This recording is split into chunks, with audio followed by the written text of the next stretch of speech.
Hello guys, రోజు morning అయితే ఆఫీస్కి వెళ్ళే వాళ్ళకి లంచ్ బాక్స్ ప్రిపేర్ చేయడం అంటే చాలా హడావిడిగా ఉంటుంది. ఇంకా నేనైతే ఈరోజు క్యారెట్ ఫ్రైడ్ రైస్ చేసిన అనమాట.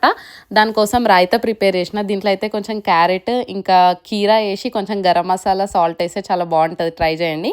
ఇంకా సలాడ్ అయితే కీరా క్యారెట్ పెట్టేసిన, ఇంకా కొన్ని పాపడాలు చేసిన అనమాట.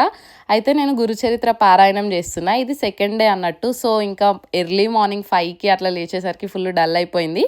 ఇంకా ఆ రోజు బ్రేక్ఫాస్ట్ చేసే టైం ఏం లేక పూజ అయిపోగానే ఈ ఫ్రూట్స్ ప్రసాదంగా ఇచ్చిన ఆయనకి కూడా. అయితే ఇక్కడ ఇది నా గల్లబుడ్డి అనమాట. ఎవ్రీ టైం డబ్బులు ఇస్తాడు దాంట్లో దాపెట్టుకో అని. మళ్ళీ ఆయననే డైలీ పెట్రోల్ కోసం అని చెప్పి 100-200 అట్లా తీస్తూ ఉంటాడు అనమాట. ఇక్కడ నువ్వే దాపెట్టుకోమని చెప్పి మళ్ళీ నువ్వే తీస్తున్నావు అంటే ఆయన డైలాగ్ ఏమన్నాడో వినండి. 150 తీసి 500 వేస్తున్నా. నిజంగానే 100-200 తీసుకొని మళ్ళీ ఇచ్చేసాడు అనుకోండి. సో మా మార్నింగ్ అయితే డైలీ హడావిడిగా ఫన్నీగా ఇట్లా అయిపోతుంది. మళ్ళీ ఇట్లాంటి వీడియోస్ కావాలి అని అంటే సబ్స్క్రైబ్ చేసి కామెంట్ చేయండి.